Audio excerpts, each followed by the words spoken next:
Hi friends, இன்றைக்கி நம்ம என்ன வீடியோ பார்க்க போகணும், என்விரான்மெண்ட் ஸ்டடீஸ்க்கான எக்ஸாம் பேட்டர்ன் வந்து அவங்க எப்படி கேட்டிருக்காங்க, கொஷினுங்க எப்படி கேட்டிருக்காங்க, எல்லாத்தையும் நான் டீட்டெயிலாக வந்து எக்ஸ்பிளைன் பண்ணியிருக்கேன். இது வரைக்குமே நீங்கள் வந்து லாங்குவேஜ் பேப்பர் வந்து கைட் பண்ணிட்டு இருந்திருப்பீங்க. அந்த லாங்குவேஜ்லேயே வந்து கேட்டிருப்பாங்க. இதுக்கப்புறம் வந்து தமிழ் மீடியம், இங்கிலீஷ் மீடியம் ரெண்டுத்துக்கு சேர்த்து வந்து அவங்க வந்து கொஷின் பேப்பரில் வந்து கொஷின் வந்து கேட்டிருப்பாங்க. ஃபஸ்ட்டு வந்து தமிழ் மீடியத்துக்கான கொஷின் இருக்கும். அதே கொஷினே வந்து இங்கிலீஷில் வந்து அவங்க கொடுத்துருப்பாங்க அந்த லாங்குவேஜில். இது வந்து ஆல்ரெடி வந்து எல்லாருக்குமே தெரியும். இதில் வந்து எப்படி கொஷின் கேட்காங்கன்னா, part A, part B, part சின்னு வந்து கேட்குறாங்க. பார்ட் ஏல வந்து 2 மார்க்ஸ் வந்து 2 மார்க்ஸ் வந்து நீங்கள் அட்டன் பண்ணுற மாதிரி இருக்கும். கிரீன் ஹவுசிங் எஃபர்ட் அந்த கொஸ்டினுங்க நல்லா பார்த்துட்டு போங்க. கார்பன் கிரெடிட்னாலும் கிரீன் ஹவுசிங்னாலும் ஒன்று தான். பார்ட் பியில் வந்து உங்களுக்கு வந்து 6 மார்க் வந்து 5 எழுதுற மாதிரி இருக்கும். அதுக்கு டோட்டலாக வந்து 30 மார்க் வந்து கொடுப்பாங்க.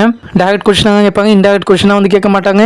இந்த பிடிஎஃப் வந்து நான் வாட்ஸ்அப் குரூப்லேயும் இன்ஸ்டாகிராம் குரூப்லேயும் வந்து சென்ட் பண்ணிங்க. நீங்கள் டேரெக்டாக வந்து டவுன்லோட் பண்ணி செக் பண்ணி பார்த்துங்க. அதேமாதிரி இந்த சப்ஜெக்ட்டில் வந்து ட்ரிக்ஸ்லாம் வந்து கேட்டிருந்தீங்க. சாயில், ஏர், வாட்டர் பொல்யூஷன் மூணுத்தையும் வந்து நல்லா படிச்சுட்டு போங்க. இதுலேருந்து கண்டிப்பாக வந்து கொஸ்டின் வந்து கேட்பாங்க. பார்ட் சியில் வந்து 5 கொஸ்டின் அட்டன் பண்ணுற மாதிரி இருக்கும். ஒரு கொஸ்டின் 10 மார்க், டோட்டலாக வந்து 50 மார்க் வந்து கொடுப்பாங்க. நீங்கள் ஃபஸ்ட்டு பார்ட் சி வந்து அட்டன் பண்ணுங்க, நெக்ஸ்ட் பார்ட் பி வந்து அட்டன் பண்ணுங்க, நெக்ஸ்ட் வந்து பார்ட் ஏ வந்து அட்டன் பண்ணுங்க.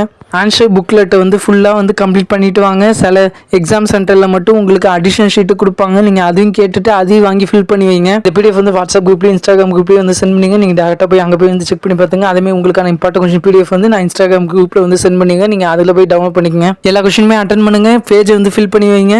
பயப்படாமல் போய் எக்ஸாம் வந்து அட்டன் பண்ணுங்க. கண்டிப்பாக வந்து எல்லாமே வந்து பாஸ் ஆகிடலாம். Okay, all the best for your examination. அதேமாதிரி வந்து நம்ம சேனல் வந்து நீங்கள் சப்ஸ்கிரைப் பண்ணினா உங்களுக்கு கமெண்ட் செக்ஷன் வந்து ஓப்பன் ஆகிடும். வேறு ஏதாவது டவுட் இருந்துச்சுன்னா கண்டிப்பாக வந்து கமெண்ட் செக்ஷனில் கேளுங்க. இதேமாதிரி இம்பார்ட்டன்ட் அப்டேட்டுக்கு நம்ம சேனல் வந்து நீங்கள் சப்ஸ்கிரைப் பண்ணி வச்சுங்க. ஓகே, பாய். நெக்ஸ்ட் வீடியோவில் வந்து பார்க்கலாம்.